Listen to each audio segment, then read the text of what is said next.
Bon matin tout le monde, j'espère que vous allez bien. Bon matin. On va se préparer tranquillement. Ne pas oublier qu'on a la Sainte Seine ensemble aujourd'hui. Alors, ceux et celles qui veulent faire la Sainte Seine avec nous, aller chercher les éléments nécessaires. Et puis, à la fin de la prédication, de l'exhortation, nous allons prendre la Sainte Seine ensemble. Alors, quelques petites minutes encore à se préparer.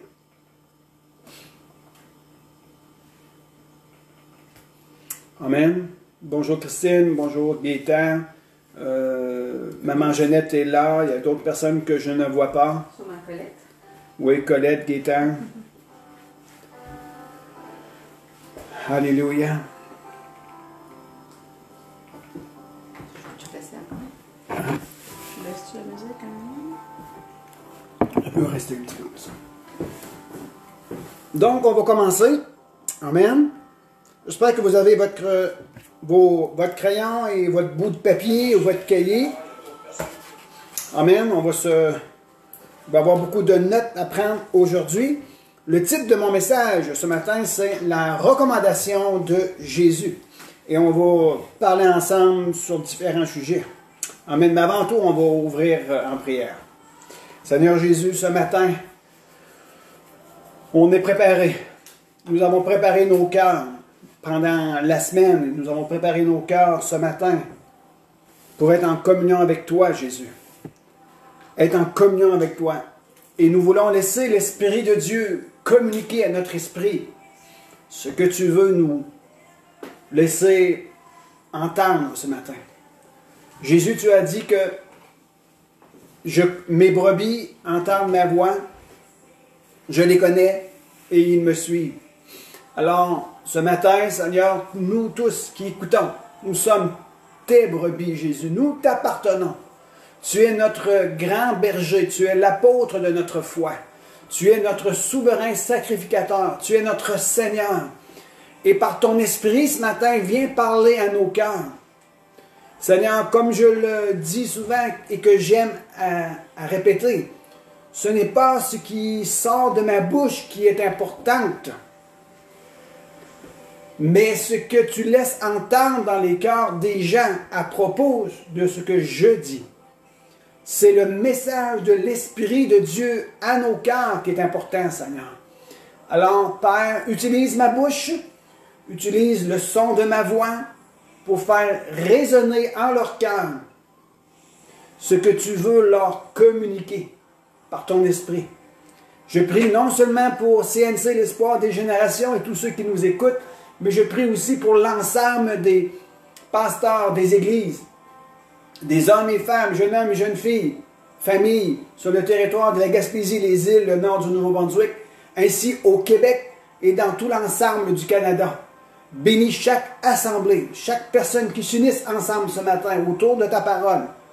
Envoie une révélation fraîche dans nos cœurs. Envoie une touche de ton esprit dans nos vies. Parce que nous voulons être bien disposés, Seigneur, pour le mandat que tu nous as conféré à accomplir dans cette génération. Au nom de Jésus, Père. Amen. Voyez-vous, nous sommes dans une période vraiment extraordinaire. Selon les temps et les circonstances dans lesquelles on se trouve aujourd'hui, nous sommes dans une période de 10 jours de l'ascension à la Pentecôte. L'ascension était célébrer le 40e jour à partir de la Pâque, à partir de la résurrection.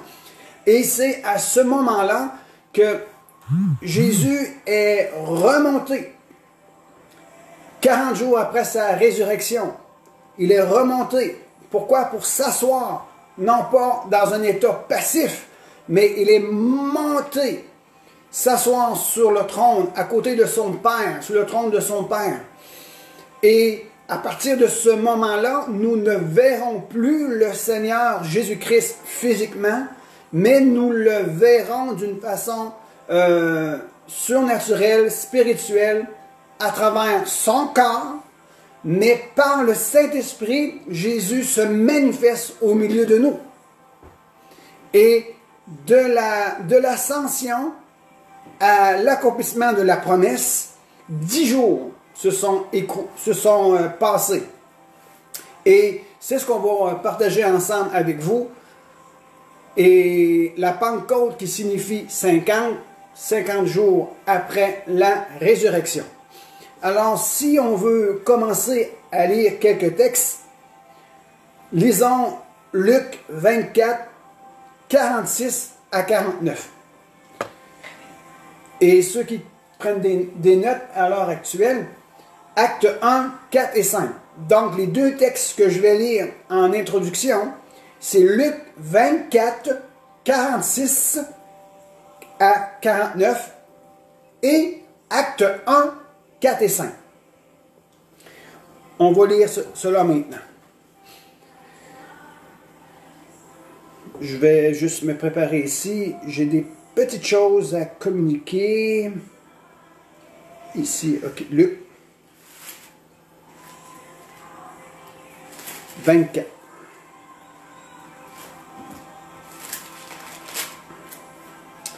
J'ai dit Luc 24, 46, 49.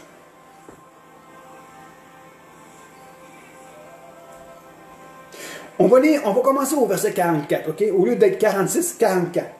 Ça dit ceci. Puis il leur dit, c'est là ce que je vous disais lorsque j'étais encore avec vous. Il fallait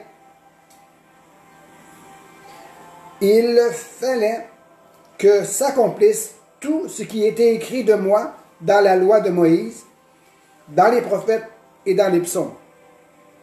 Au 45. Alors, il leur ouvrit l'intelligence pour comprendre les Écritures. Alors, il ouvrit l'intelligence. Et il leur dit, ainsi, il est écrit que le Christ souffrirait, qu'il ressusciterait d'entre les morts le 3e jour. Et j'aime la continuité de ce verset ici. Et que la repentance en vue du pardon des péchés soit prêchée en son nom à toutes les nations, à commencer par Jérusalem. Je veux prendre une pause ici.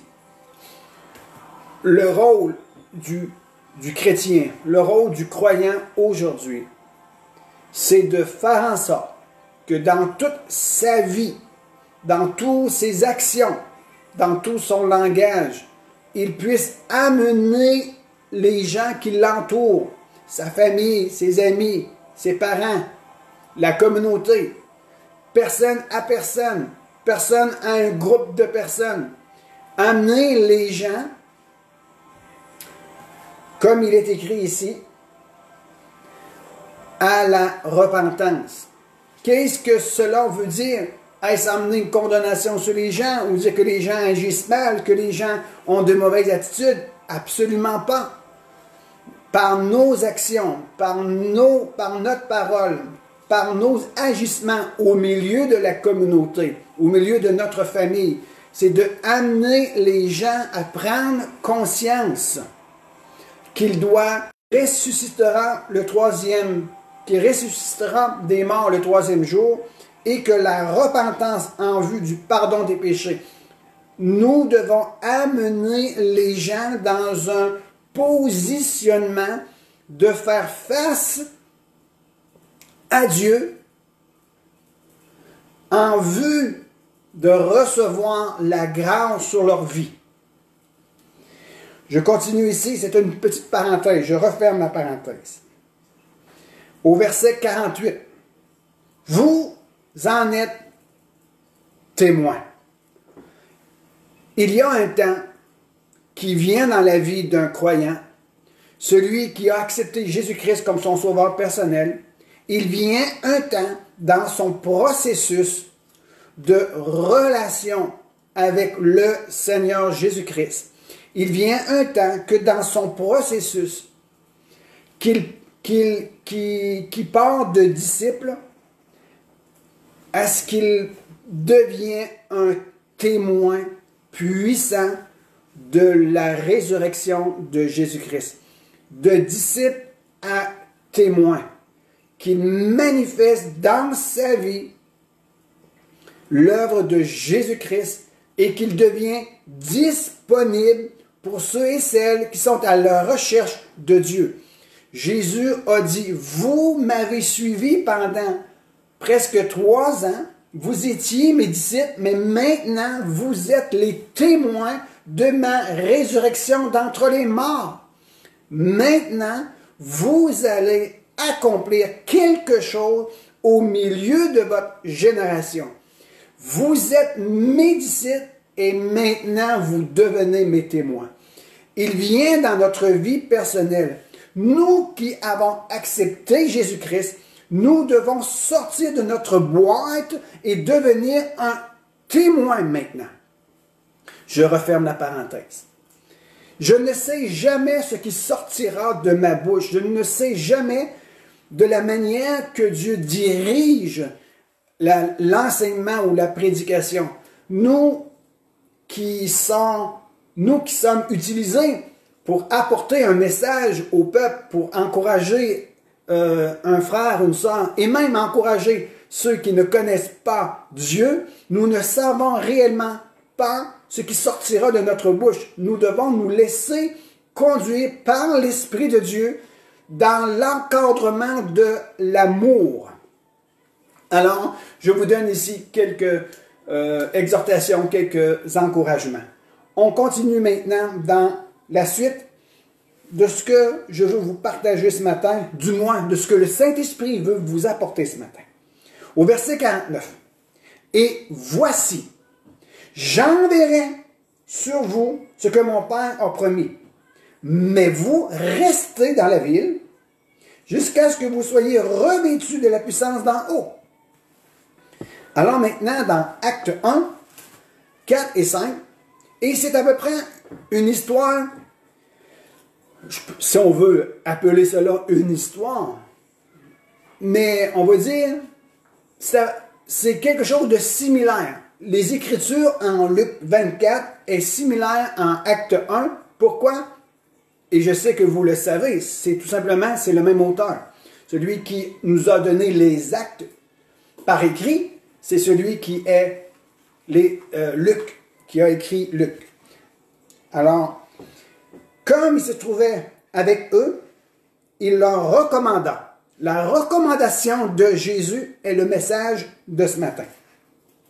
Il leur recommanda de ne pas s'éloigner de Jérusalem, mais d'attendre la promesse du Père, dont, leur dit-il, vous m'avez entendu parler.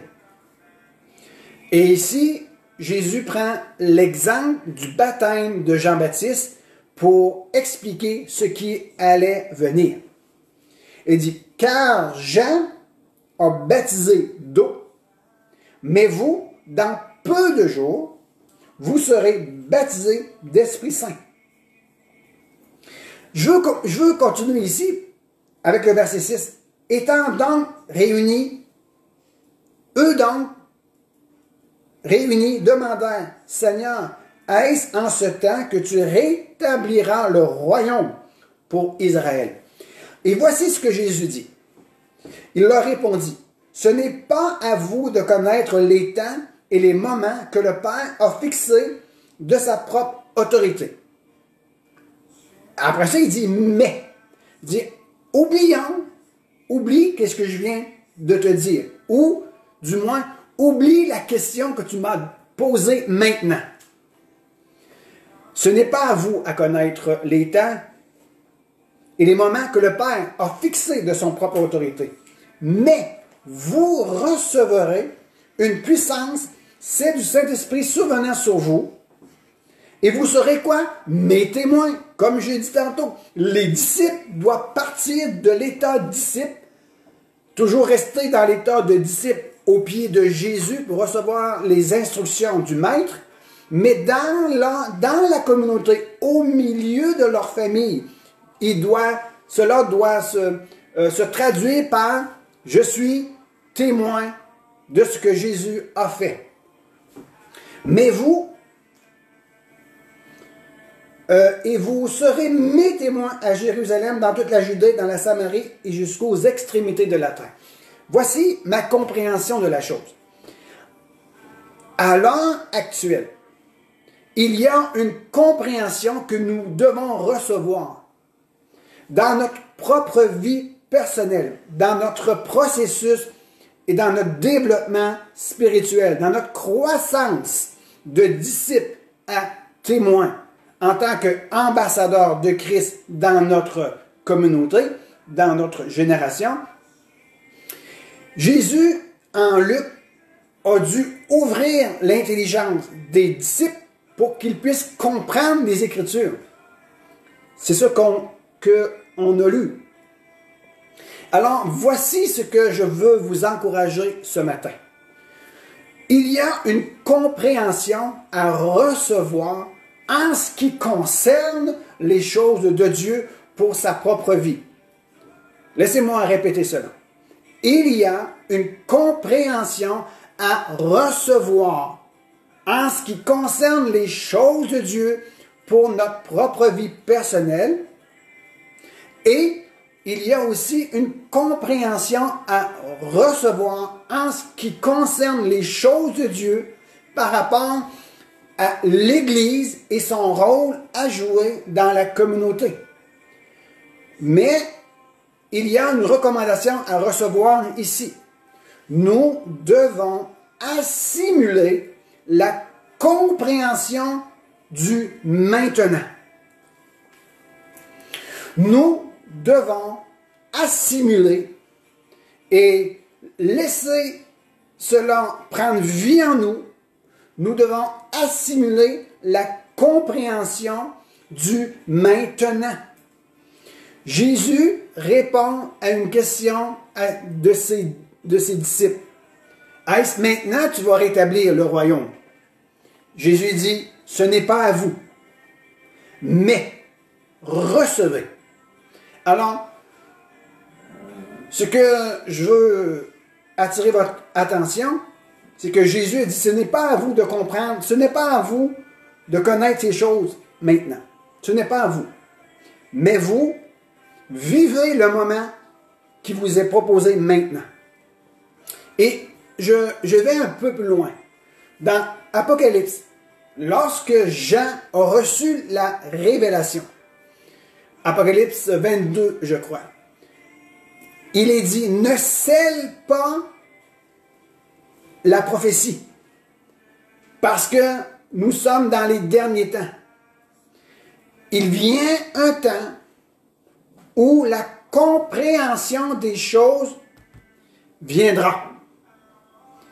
La compréhension des choses à venir, elle viendra, parce que dans le livre de Daniel, il est dit que dans les derniers temps, la connaissance augmentera, ou la compréhension des choses augmentera.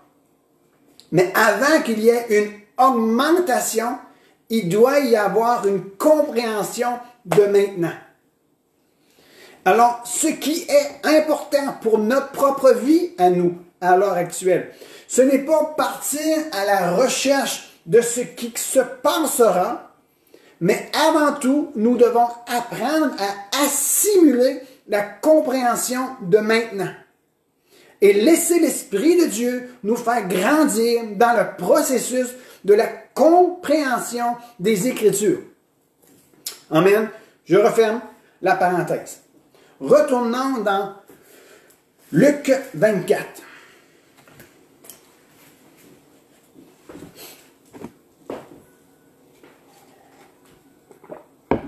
Luc 24, je vais essayer d'aller dans quelque chose de simple. De simple dans le sens que juste pour nous aider à comprendre. Lorsqu'on arrive et que la repentance, au verset 47, et que la repentance et le pardon des péchés seraient prêchés en son nom à toutes les nations, à commencer par Jérusalem. C'est notre mandat premier d'annoncer la repentance et le pardon des péchés. C'est essentiel. Et voici, j'enverrai sur vous. Il envoie sur nous quoi? Ou plutôt, il envoie sur nous qui? La personne du Saint-Esprit. Et le mot ici, j'enverrai, c'est le mot, c'est je vais apostello.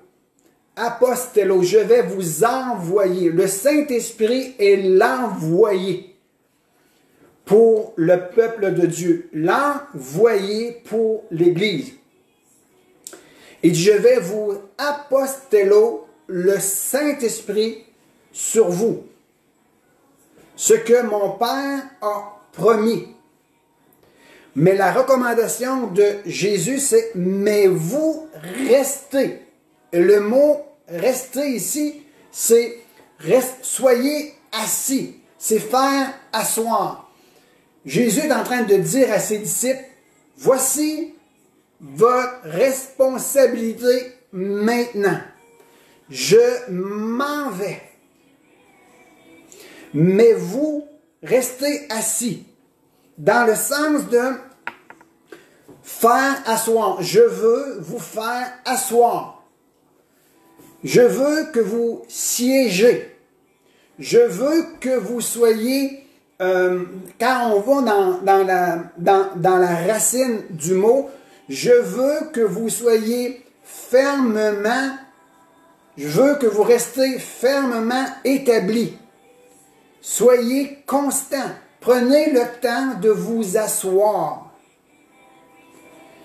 Et ce n'est pas s'asseoir passivement, en attendant, en se tournant les pouces. Non, je veux que vous soyez assis. Pourquoi? Parce que je vais vous conférer un royaume. Quand Jésus a dit, mais vous restez, soyez assis, je vais vous conférer un royaume, mais vous devez demeurer. C'est dans la compréhension que j'ai quelque chose à vous donner. Prenez le temps, restez à Jérusalem, j'ai quelque chose à vous donner. Je vais vous apostello le Saint-Esprit, qui lui viendra vous conférer une puissance pour libérer le royaume. Et vous allez comprendre la réflexion, la compréhension aussi. Alors, quelle est notre responsabilité? Avant de continuer dans cette réflexion-là, je veux simplement vous dire quelle est notre responsabilité maintenant par rapport à la recommandation. Jésus a dit, n'allez pas trop loin, n'allez pas trop vite. Vous devez attendre que je vais apostello, je vais vous envoyer le Saint-Esprit. Et vous restez assis. Pourquoi? Parce que je veux vous conférer quelque chose. Alors, quelle est notre recommandation? Quelle est notre responsabilité? Quelle est notre manière de voir les choses? Alors, il faut se préparer à recevoir. Il faut se préparer. Il faut rester dans une attente active. Faire comme les disciples ont fait, louer Dieu, prier, s'unir ensemble, avoir un même cœur, un même désir, une faim, une soif de Dieu, une faim, une soif de voir l'accomplissement de la promesse s'exécuter dans nos vies et au milieu de notre assemblée, de notre Église.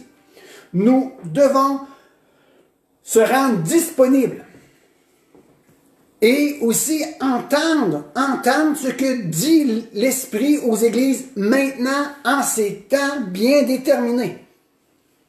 Amen. Lorsque Jésus parle, et je reviens dans le mot, mais vous restez, ça nous parle de je vous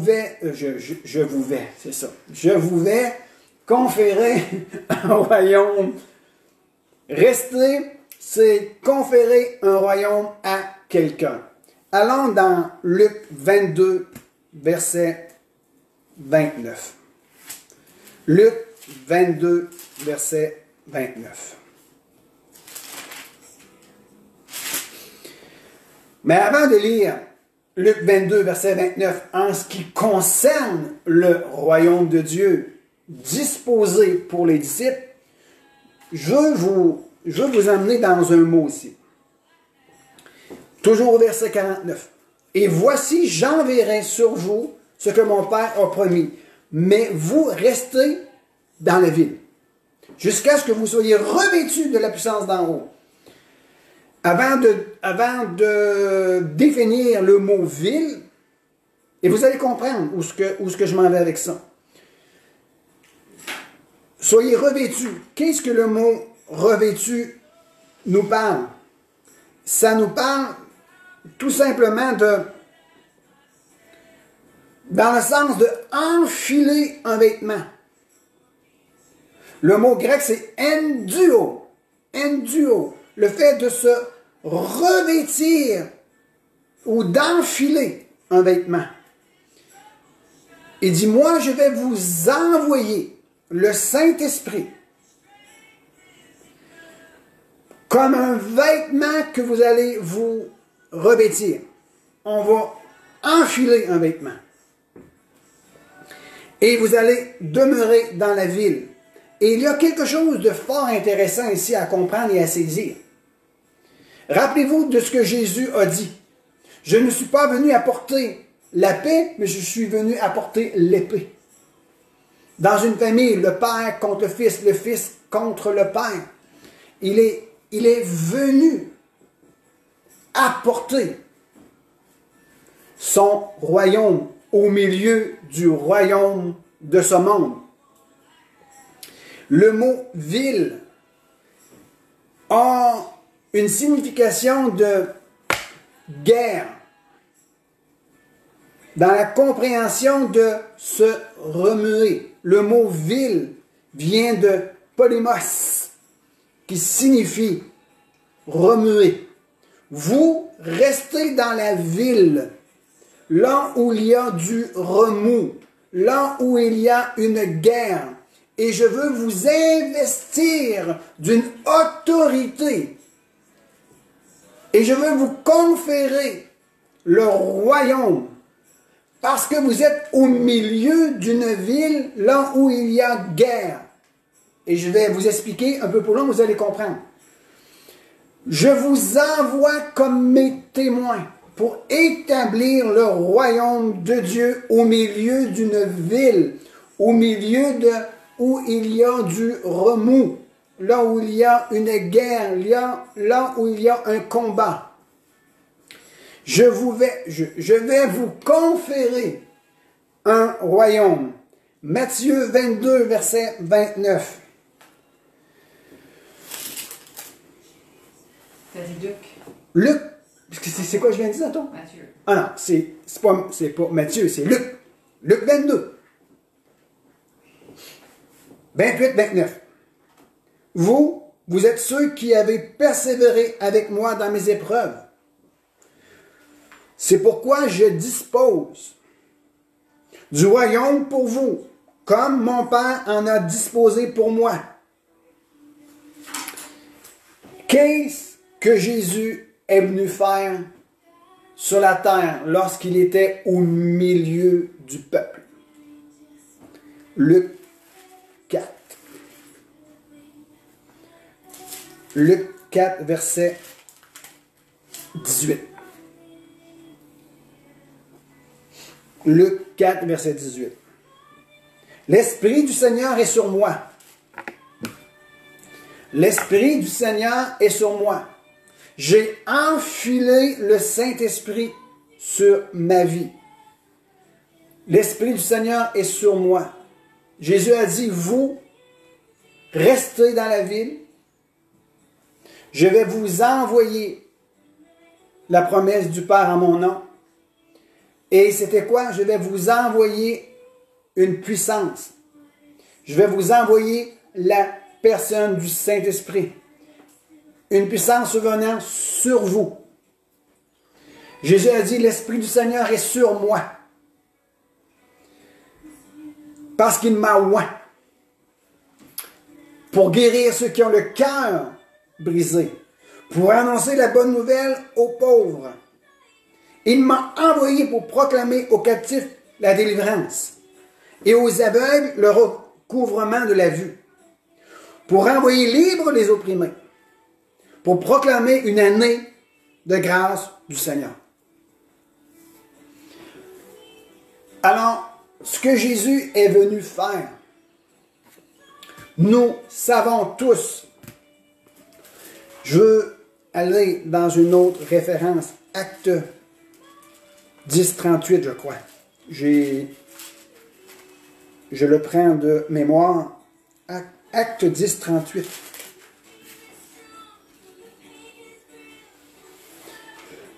C'est ça. Acte 10, 38.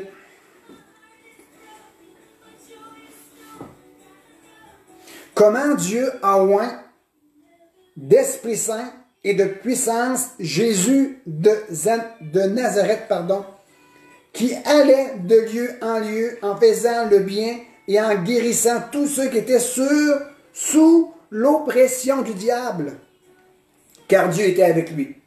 Jésus, faisant le ministère envers son prochain, vers tous ceux et celles qui étaient sur son chemin, il venait avec l'onction du Saint-Esprit sur lui pour détruire les œuvres du diable, pour rendre libres ceux qui étaient sous l'oppression du diable.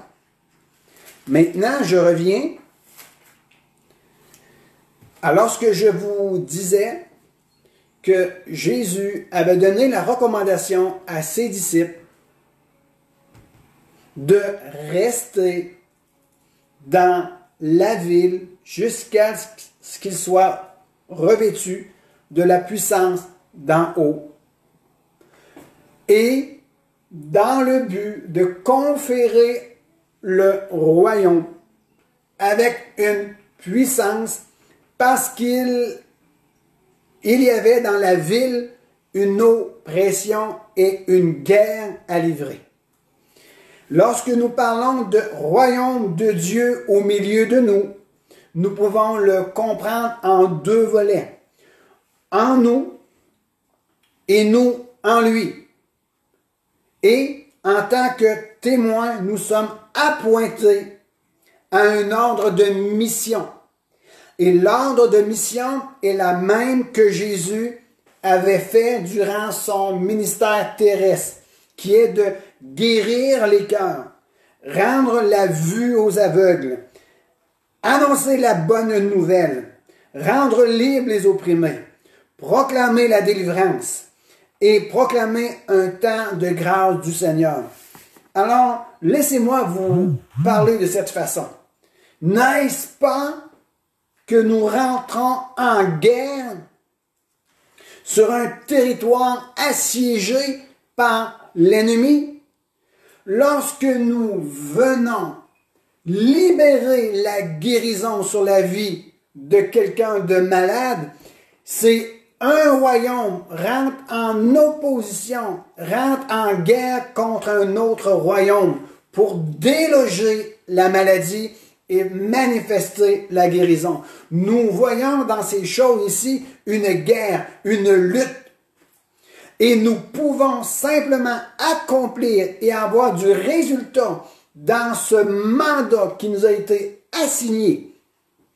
Nous pouvons simplement avoir du résultat dans ce mandat si nous sommes revêtus ou nous nous sommes enfilés de l'Esprit de Dieu. Pas nous de par notre propre moyen, mais de laisser Jésus nous revêtir de cette puissance, parce que dans la ville où nous sommes, il y a une guerre à livrer. Le mot ville signifie guerre. Alors nous devons nous revêtir de la puissance d'en haut et de libérer la guérison au milieu de la maladie. Libérer et proclamer la délivrance à ceux qui sont opprimés. L'Église, dans la communauté, revêtue du Saint-Esprit pour manifester le royaume de Dieu. Je ne sais pas si c'est compréhensible ce que je vous amène ce matin. Nous devons prendre conscience que la recommandation de Jésus était que nous faisions la continuité de ce qu'il a initié dans son ministère terrestre, amener et établir le royaume de justice dans le royaume de ténèbres pour le déloger. Comment pouvons-nous en arriver là ensemble? C'est être dans un commun accord, être tous accordés au diapason du ciel.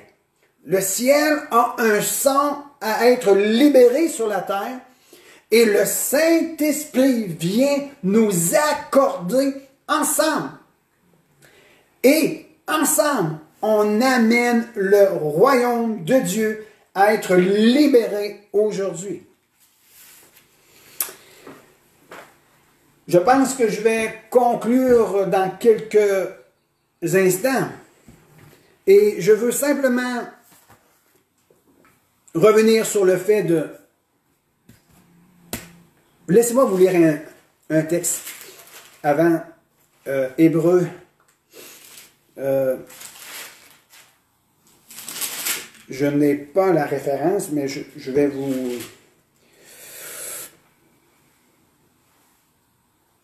Je vais essayer de le trouver, ok?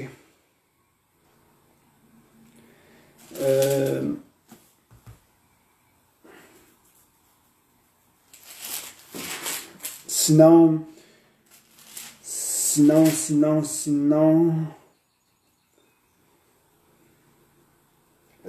laissez-moi 30 secondes. Je vais juste aller lire ceci.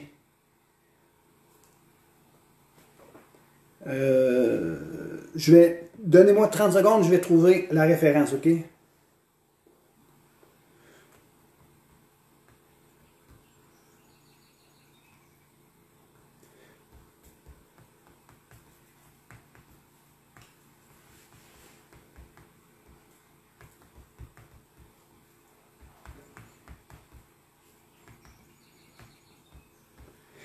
J'espère de le trouver. OK. Hébreux 12, 22. Qu'est-ce que Hébreux 12, 22 nous fait mention?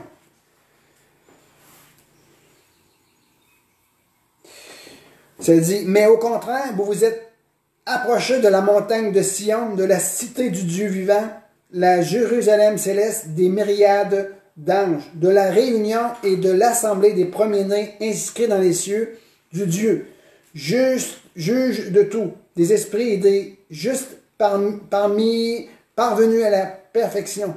Ce que la parole de Dieu nous enseigne ici, c'est que nous nous sommes approchés de la Jérusalem céleste, étant passés de la mort à la vie, et que le Saint-Esprit nous a transportés du royaume des ténèbres au royaume de son amour. C'est que dans notre esprit, par notre esprit, nous nous sommes approchés de la montagne de Sion et de la cité du Dieu vivant. Et nous sommes en communion avec le Dieu d'éternité en éternité, et nous sommes en relation avec le Seigneur de toute gloire, avec le Seigneur de tout l'univers en entier. Et nous sommes, de par cette présence au-devant de lui, nous sommes en communion avec la sainteté, avec la gloire, avec tout ce qui est dans les lieux célestes. Et par conséquent, nous sommes mandatés aujourd'hui comme des fils et des filles pour révéler la grandeur de Dieu au milieu de notre génération sur cette terre. Dans les cieux, c'est un lieu de décision. Et sur la terre, c'est un lieu de manifestation. Nous sommes appointés à nous présenter devant Dieu, aller au-delà du voile et se présenter devant le Seigneur, afin que sur cette terre, nous manifestons la gloire de Dieu. Nous établissons le royaume de Dieu au milieu de ce monde des déchus qui ont besoin d'être rachetés et comprendre la signification du sacrifice de Jésus-Christ à la croix, qu'ils ont déjà été rachetés, mais ils ont besoin de se tourner vers le Seigneur de gloire.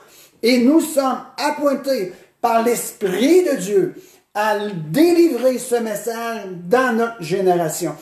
Aujourd'hui, dans la Pentecôte 2020, c'est que nous devons nous approcher avec un cœur qui a faim et soif de sa présence, avec un cœur qui s'attend à l'accomplissement de sa promesse. Aujourd'hui, il y a des hommes et des femmes qui ont expérimenté la puissance de l'Esprit de Dieu survenant sur eux. Mais nous devons encore une fois être renouvelés dans sa présence, être renouvelés dans son esprit, afin qu'on puisse être disponible à recevoir une écriture de Dieu sur nos cœurs, comme une révélation fraîche qui doit être relâchée aujourd'hui, afin que les gens puissent voir et reconnaître que Jésus-Christ est encore le Seigneur et qu'il règne encore aujourd'hui et qu'il est prêt, qu'il est disposé à venir sauver quiconque le convoque ou quiconque se tourne vers lui. Nous devons nous laisser aller dans sa présence, dans ces temps à lesquels nous sommes aujourd'hui, et à laisser l'Esprit de Dieu venir écrire sur nos cœurs une nouvelle révélation de sa présence, afin que les gens puissent venir lire à travers nos actions, venir lire à travers nos déclarations que Jésus-Christ est encore vivant aujourd'hui. Je vais terminer avec ceci. Jésus a dit dans Acte 1, comme Jean-Baptiste a baptisé d'eau, dans peu de jours, je vous baptiserai de l'Esprit Saint.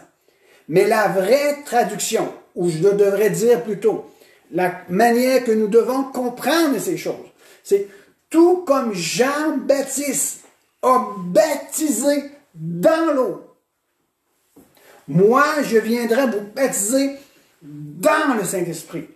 Il y a trois choses que je veux vous montrer ici. Il y a celui qui baptise. Il y a celui qui doit être baptisé. Et il y a un élément dans lequel le baptême a lieu. Jean-Baptiste, c'était celui qui baptisait tous ceux qui venaient à lui, et il le baptisait dans l'eau. Et aujourd'hui, nous, on se tient dans le fleuve du Jourdain, dans le fleuve de la grâce. on se tient dans la présence de Dieu. Jésus-Christ est celui qui te baptise dans son esprit. Alors, lorsque nous voulons être ranimés, lorsqu'on veut être rafraîchi, lorsqu'on veut être inondé de sa présence, on doit se tourner vers Jésus et lui demander, Jésus, le Père a dit qu'il enverrait en ton nom la puissance d'en haut. Maintenant, je prie dans le nom de Jésus qu'il puisse venir nous replonger dans sa présence, nous faire replonger dans son esprit pour qu'on puisse être rafraîchi, qu'on puisse être restauré, qu'on puisse recevoir une nouvelle révélation. Seigneur Jésus, c'est dans ton nom merveilleux que je prie que tu puisses relâcher encore une fois la présence de l'Esprit sur nous. Viens nous revêtir, viens nous redonner, viens nous rétablir, viens nous restaurer. Envoie-nous une nouvelle révélation de ta présence. Viens écrire sur nos cœurs. Viens nous revêtir de ta puissance. Viens nous revêtir de ta présence. Parce que nous voulons accomplir le mandat que tu nous as donné depuis la fondation du monde. Tu nous as prédestinés à être en toi l'extension de ton bras dans notre génération aujourd'hui. Alors il y a Jésus-Christ qui est disponible pour toi aujourd'hui. Par la foi que tu as en son nom, tu peux venir à lui au-delà du voile, à travers son sacrifice, à travers sa mort. Tu peux aller au-delà, passer dans une humilité en sa présence et aller te présenter devant le trône de miséricorde et demander que Jésus-Christ, dans le nom de Jésus, de demander au Père un rafraîchissement pour ta vie. Tu peux aller au-delà du voile et demander à Jésus de renouveler la présence de l'Esprit de Dieu sur ta vie. Ce que l'Église a besoin aujourd'hui, c'est être réaligné avec son mandat. Parce que nous sommes dans une guerre. Nous sommes environnés d'une guerre.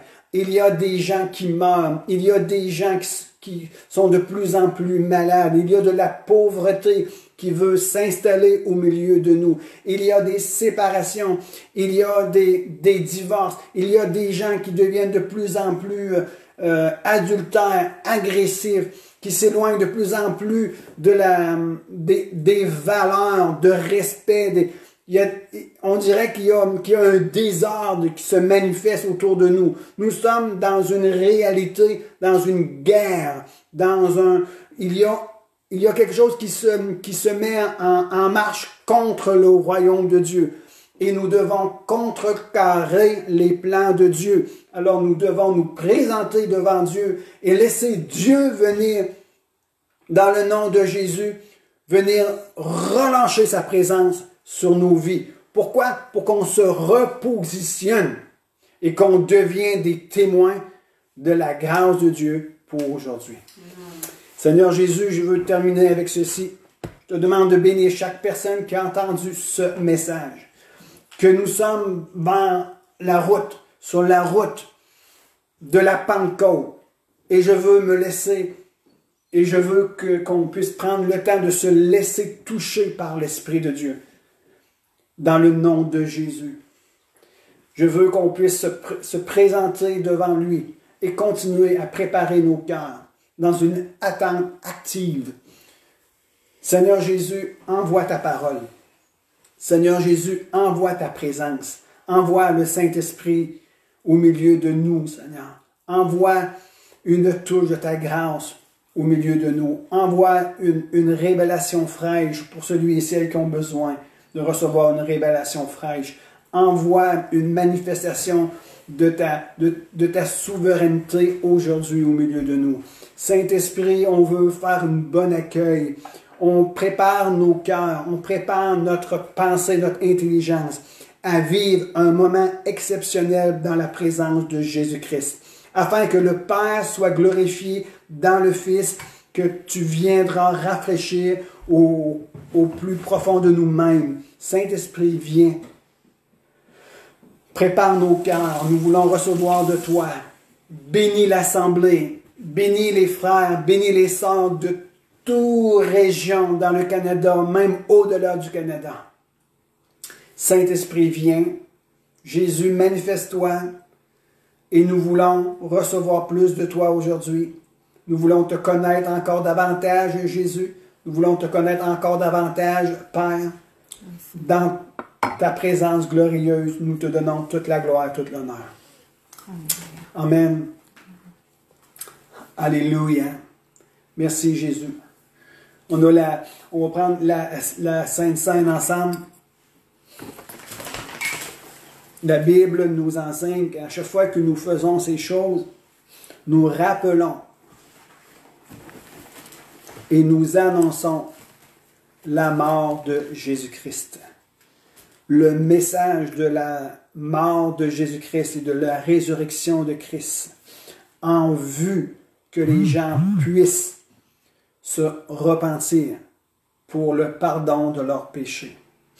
Jésus, il s'est offert sur la croix, il a livré son corps en sacrifice et en rançon pour plusieurs.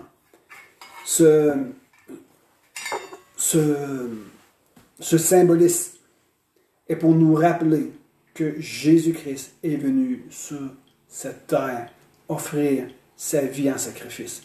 Il y a 3 choses qui sont importantes pour une Pentecôte.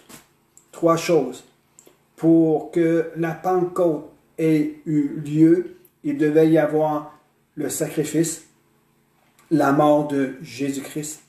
Il devait avoir la résurrection de Jésus-Christ. Et il devait aussi avoir, et il ne faut pas négliger cet aspect-là, il fallait avoir élévation de Christ dans sa gloire. Juste pour vous donner un verset pour confirmer ce que je suis en train de vous dire ici, dans Jean 7, le dernier jour, le grand jour de la fête, Jésus debout s'écria, Jean 7, 37, « Si quelqu'un a soif, qu'il vienne à moi et qu'il boive. Celui qui croit en moi, des fleuves d'eau vive couleront de son sein, comme dit l'Écriture.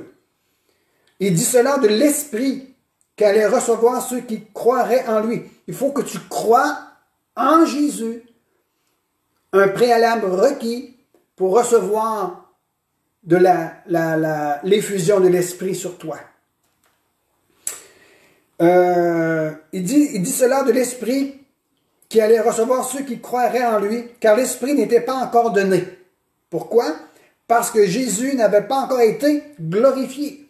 Le sacrifice, la mort de Jésus, la résurrection de Jésus et l'élévation de Jésus dans sa gloire, c'est 3 choses. Pourquoi? Pour libérer l'effusion du Saint-Esprit sur nos vies. Et nous savons que Jésus maintenant est assis à la droite du Père dans sa gloire. Et il intercède pour nous. Il est le souverain sacrificateur. Il est notre grand berger. Il est l'apôtre de notre foi. Et il est le Seigneur des Seigneurs, le Roi des Rois. Et c'est pour cela que nous voulons prendre ce pain en signe de foi que nous avons en lui. Et nous recevons l'œuvre de Jésus-Christ pour notre propre vie dans nos cœurs. Viens faire une œuvre de restauration dans nos vies, Père. Dans le nom de Jésus, par le sacrifice de sa mort à la croix. Prenons le pain ensemble.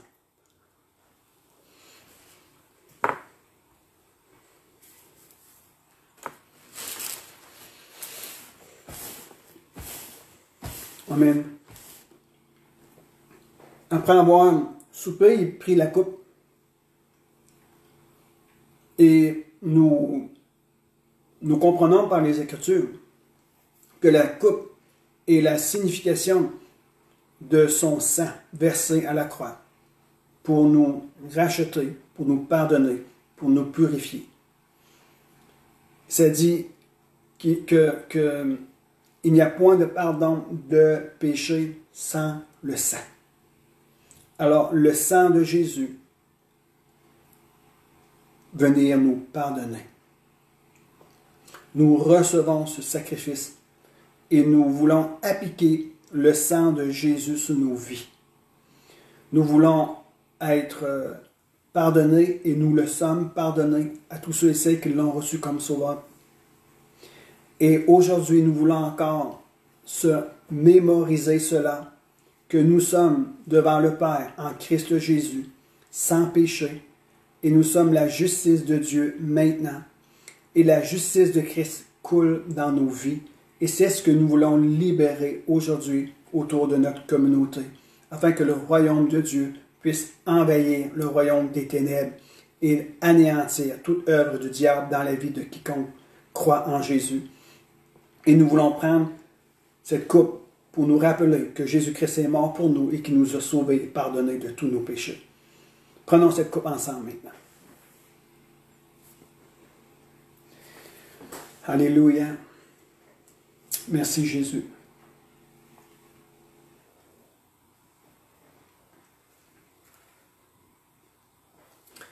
Et en conclusion, après avoir entendu ce qu'on a partagé ensemble et que vous avez entendu ce que l'Esprit de Dieu a communiqué à vos cœurs, continuons à nous attendre à lui.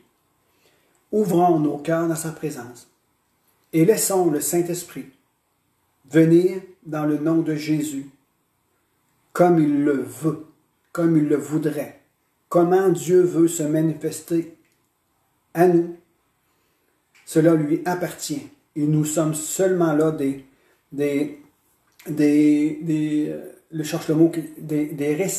récipiendaires. Nous recevons de ce que Jésus veut nous donner par son Esprit aujourd'hui. Soyez bénis, Amen. Que Dieu soit glorifié à travers qui vous êtes aujourd'hui. Bon dimanche et bonne semaine à vous tous. Bye bye. À bientôt.